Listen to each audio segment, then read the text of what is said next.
morning, afternoon, evening, wherever you are, and welcome to Global Atheist News, our weekly report on how religion has impacted humanity over the last 7 days.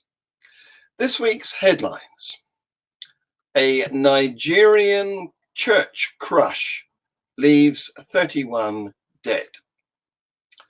The Pope and Anglican and Scottish church leaders are to pray in Africa. Israeli nationalists stream through the Muslim Quarter.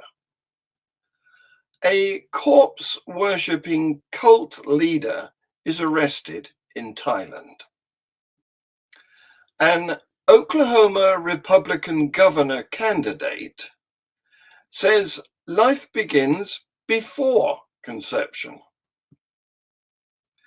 A $2 million tabernacle is stolen from a New York City Catholic church.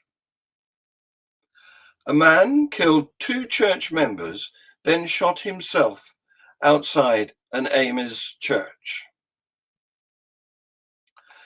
Nigerian police say they have launched an investigation after 31 people died in a crush in the southern city of Port Harcourt.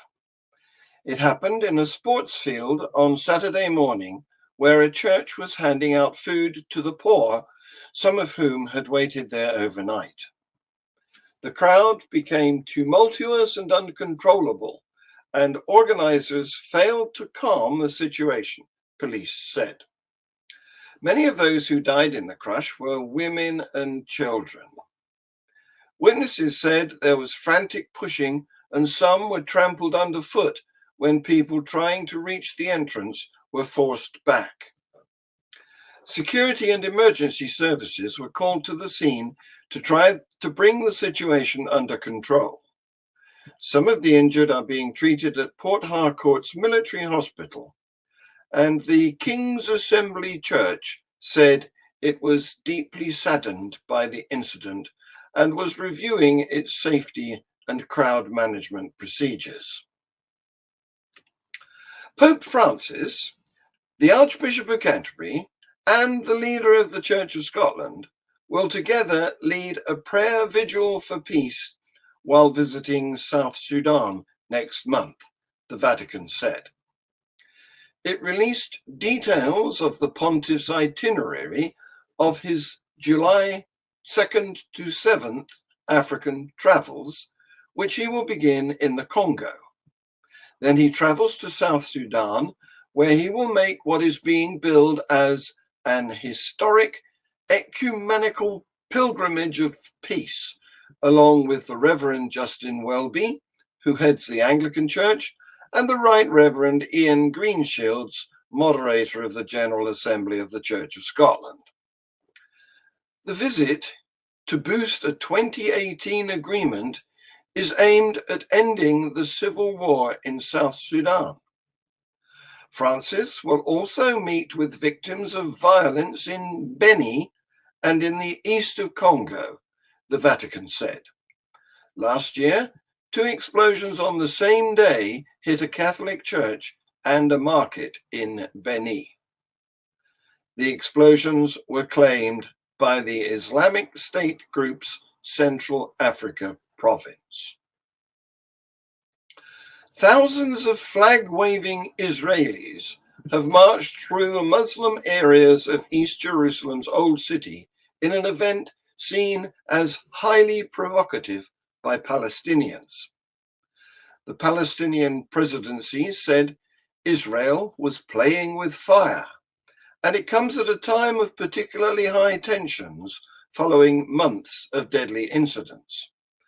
The march celebrates Israel's capture of East Jerusalem in the 1967 war.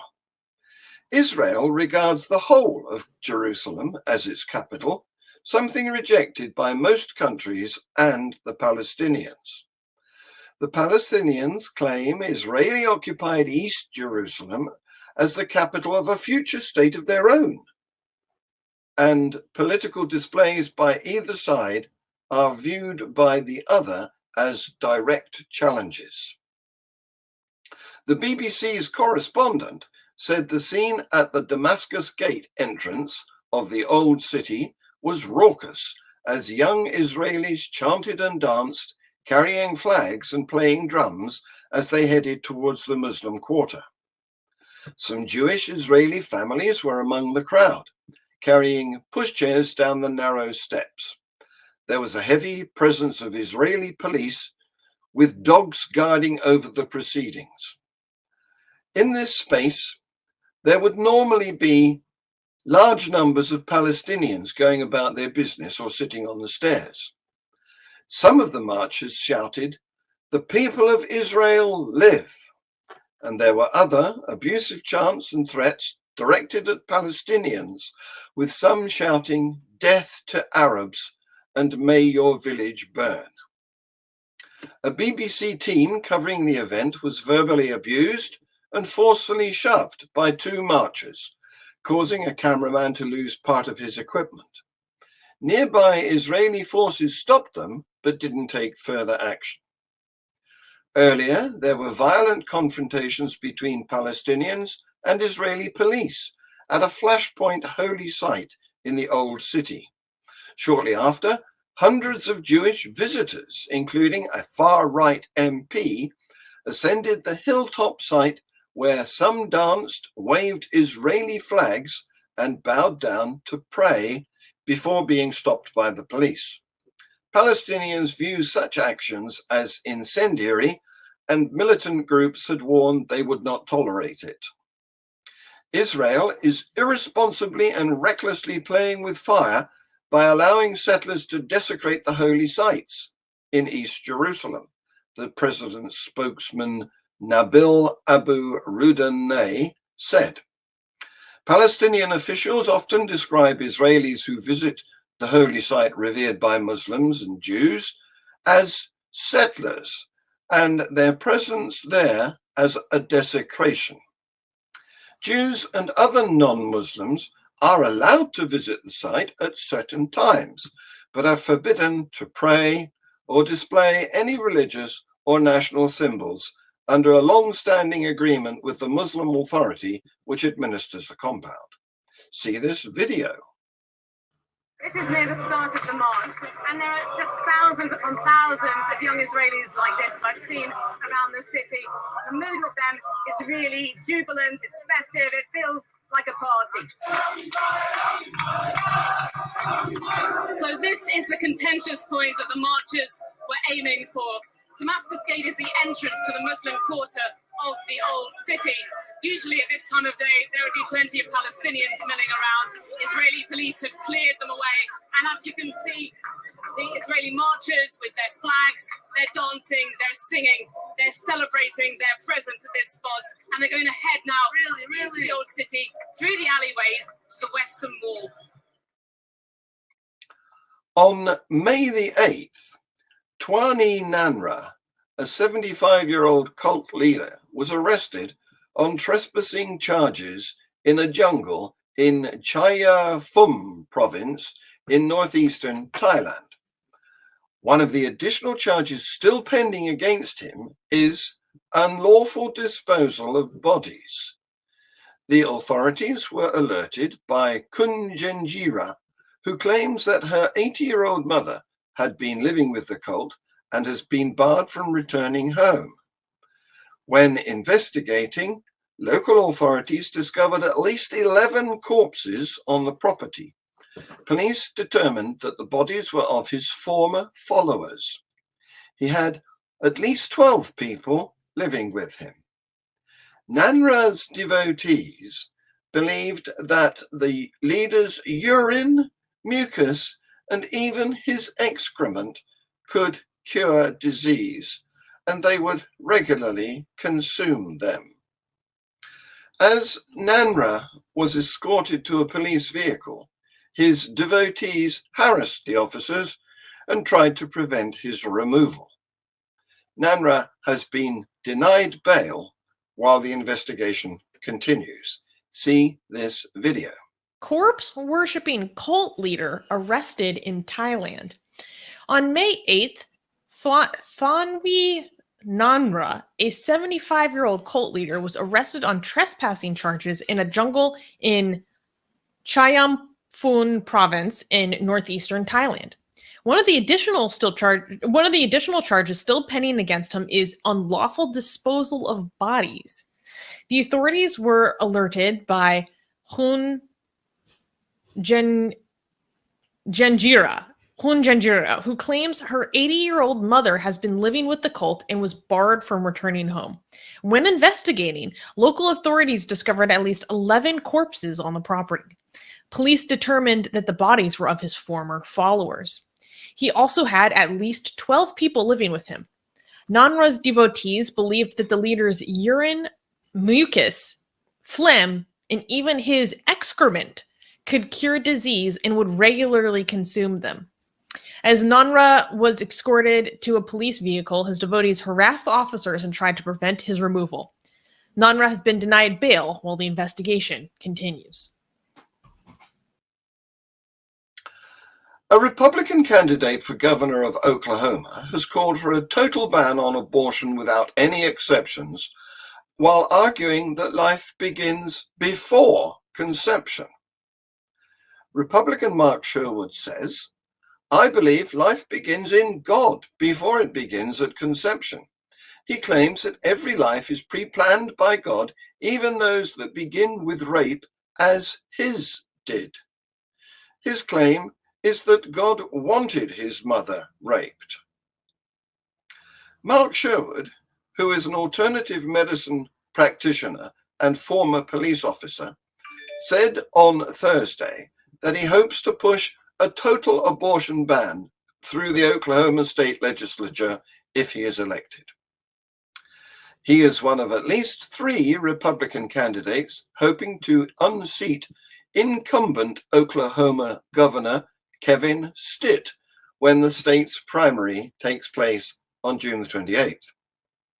Sherwood, who was adopted, told Real America's Voice host David Brody on a segment for The Water Cooler that his birth mother had likely been raped before giving birth to him.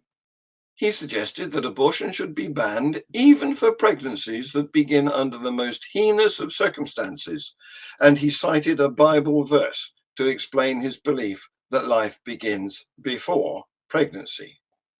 No life, even conceived in the most heinous or less than ideal circumstances, is a mistake, Sherwood said.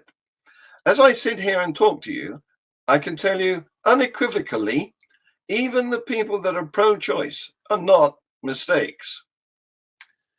Governor Stitt signed into law what is already one of the strictest anti-abortion rights in the country, banning the procedure from the time of conception in nearly every case, with exceptions for cases of rape or incest reported to law enforcement and, when necessary, to save the life of the mother. Sherwood pledged to go further if elected, eliminating all abortions, criminalizing the procedure as felony murder.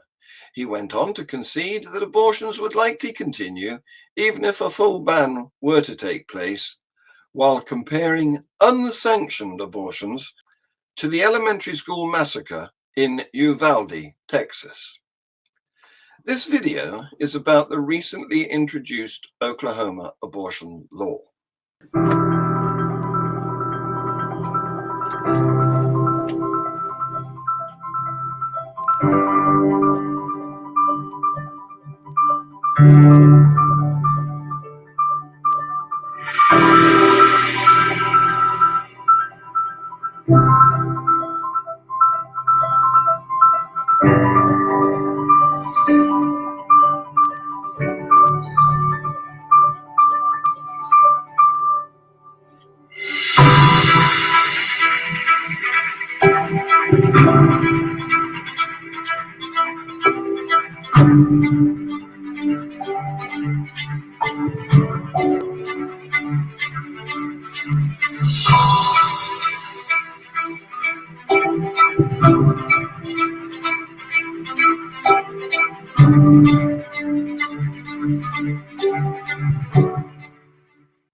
Police say someone has broken into the altar at a New York City church, stolen a $2 million gold relic, and removed the head from a statue of an angel.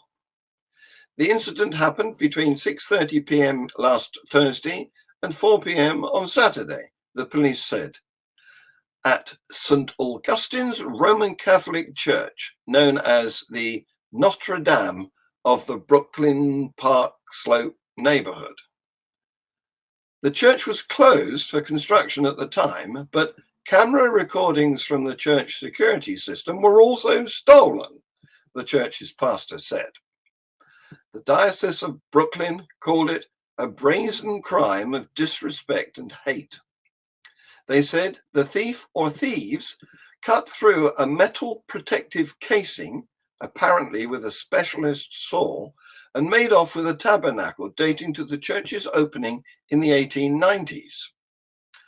The tabernacle, a box containing Holy Communion items, was made of 18-karat gold and decorated with jewels, and it was valued at $2 million. The diocese said it is irreplaceable because of its historical and artistic value. It is described as a masterpiece and one of the most expensive tabernacles in the country, guarded by its own security system, which involves an electrically operated burglar-proof safe and 1-inch thick steel plates that completely enclose the tabernacle. Angel statues flanking the tabernacle were decapitated and destroyed, the diocese said.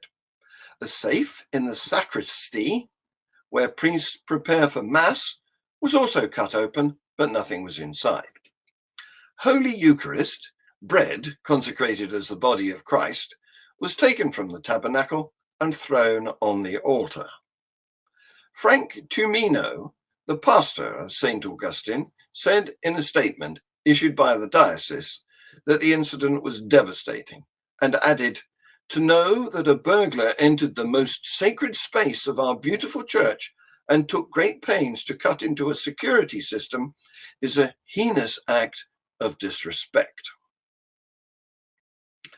A man shot and killed 2 female victims, then killed himself in a parking lot outside Ames Church on Thursday night, according to police and officials.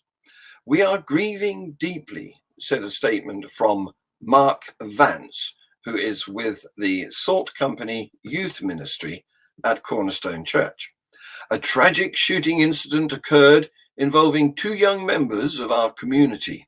It is believed that an adult male shot these 2 victims, then took his own life.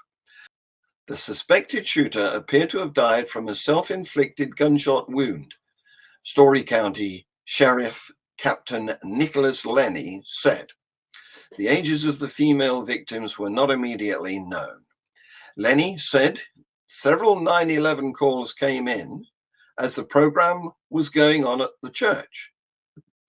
The officials said the shooting happened in the parking lot, and hours later, there were still people inside the church as well as in the parking lot. This week's Free Thought Hour guest is Richard Best, who has had an interesting journey from fundamentalist Christian to free-thinking naturalist. He has his own YouTube channel and he co-hosts the Irreverent Nerds podcasts. It's live streaming right here in a few minutes and you can join in. Don't forget Global Atheist News Review, our spin-off show when a panel of opinionated people get a chance to express their views on the news. The GAN team will be back with our weekly news report next week. Please like, share, subscribe, comment, and set the notifications. This has been Global Atheist News. Thank you for watching.